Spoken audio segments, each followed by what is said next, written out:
नमस्कार। जो भी साथी यूपी होमगार्ड 2026 की तैयारी में लगे हैं, उनके लिए अगले कुछ मिनट बहुत बहुत जरूरी होने वाले हैं। हम इस बड़ी भर्ती से जुड़ी हर एक जानकारी को एकदम आसान भाषा में समझने वाले हैं। तो चलिए शुरू करते हैं।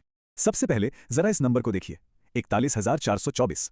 ये सिर्फ एक संख्या नहीं है, ये हजारों युवाओं के सपनों को पूरा करने का एक बहुत बड़ा मौका है।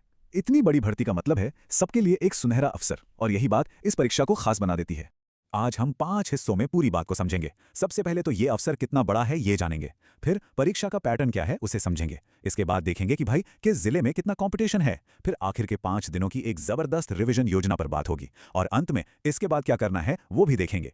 तो जैसा हमने देखा, पद हैं 41,424, पर असली बड़ी बात क्या है पता है? होमगार्ड के लिए इतने बड़े पैमाने पर लिखित परीक्षा पहली बार हो रही है। इसका सीधा सा मतलब है कि अब तैयारी और एक सही रणनीति पहले से कहीं ज्यादा मायने रखेगी। चलिए अब सीधे आते हैं परीक्षा के पैटर्न पर। आखिर सवाल कैसे आएंगे, नंबर कैसे मिलेंगे, ये जानना किसी भी रणनीति का सबसे पहला और सबसे जरूरी हिस्सा होता है। तो देखिए, पैटर्न एकदम सीधा साधा है। 100 सवाल हैं, 100 नंबर के, हर सही जवाब पर मिलेगा 1 नंबर। लेकिन असली गेम चेंजर क्या है? वो है कोई नेगेटिव मार्किंग नहीं। जी हाँ, और ये एक छोटी सी बात पूरी की पूरी रणनीति को बदल कर रख देती है। कैसे? चलिए देखते हैं।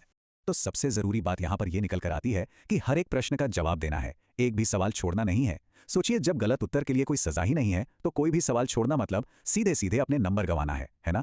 स्कोर को ज्यादा से ज्यादा करने के लिए सभी 100 प्रश्नों को हल करना ही सबसे अच्छी रणनीति है।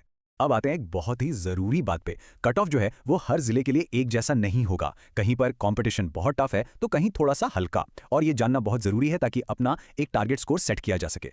तो वो सबसे बड़ा सवाल जो सबके मन में होता है, एक सेफ स्कोर आखिर है क्या?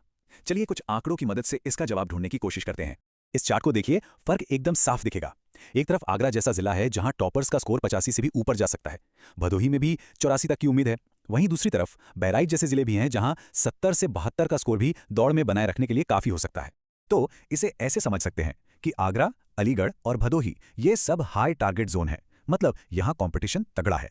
लेकिन बहराइच जैसे जिलों में 70-72 का स्कोर भी काफी अच्छा माना जाएगा।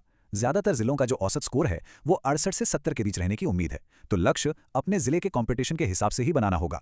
ठीक है, विश्लेषण बहुत हो गया। अब बात करते हैं एक्शन की। आखिरी के 5 दिन बचे हैं और ये दिन ये निर्णायक होते हैं। घबराने की बिल्कुल जरूरत नहीं है। यहां एक ठोस रणनीति है जिसे अपनाया जा सकता है। रणनीति बहुत सीधी है। पहला काम, एक नजर सब कवर जैसी क्लास से पूरे सिलेबस का एक तेज रिवीजन करना है, और दूसरा करंट अफेयर्स पर खास ध्यान देना है। यकीन मानिए यही वो सेक्शन है जो दूसरों से आगे ले जा सकता है और फाइनल स्कोर को काफी बढ़ा सकता है। चलिए अब थोड़ा सा आगे की सोचते हैं। मान लीजिए होमगार्ड की परीक्षा हो गई, उसके बाद क्या ये सारी मेहनत आगे भी काम आएगी? तो इसका जवाब है हाँ, बिल्कुल आएगी। ये एक बहुत ही महत्वपूर्ण बात है। बहुत सारे उम्मीदवार ऐसे हैं जो दोनों परीक्षाओं के लिए तैयारी कर रहे हैं, और अच्छी खबर यह है कि ये मेहनत बेकार नहीं जाएगी। दोनों की तैयारी में काफी कुछ कॉमन है। और यह भी ध्यान रहे कि यूपी पुलिस कांस्टेबल की परीक्षा 25, 26 और 27 अप्रैल को है। जो जीके अभी पढ़ रहे हैं वो वहां भी पूरी तरह काम आएगा। अपनी स्पीड और एक्यूरेसी को बढ़ाने के लिए एक अच्छी टेस्ट सीरीज से प्रैक्टिस करना बहुत फायदेमंद रहेगा। चाहे तो उसे पहले से मंगाकर रख सकते हैं ताकि होमगार्ड परीक्षा के तुरंत बाद बिना एक भी दिन बर्बाद किए तैयारी शुरू की जा सके। और आखिर में बस ये एक सवाल खुद से पूछना है, क्या अंदर से वो आवाज आ रही है कि हाँ, ये परीक्षा निकल जाएगी? अगर जवाब हाँ है तो फिर कोई नहीं रोक सकता। ये आत्मविश्वास ही परीक्षा वाले दिन सबसे बड़ा हथियार होता है। अपनी मेहनत पर विश्वास रखिए। आप सभी को बहुत बहुत शुभकामनाएं।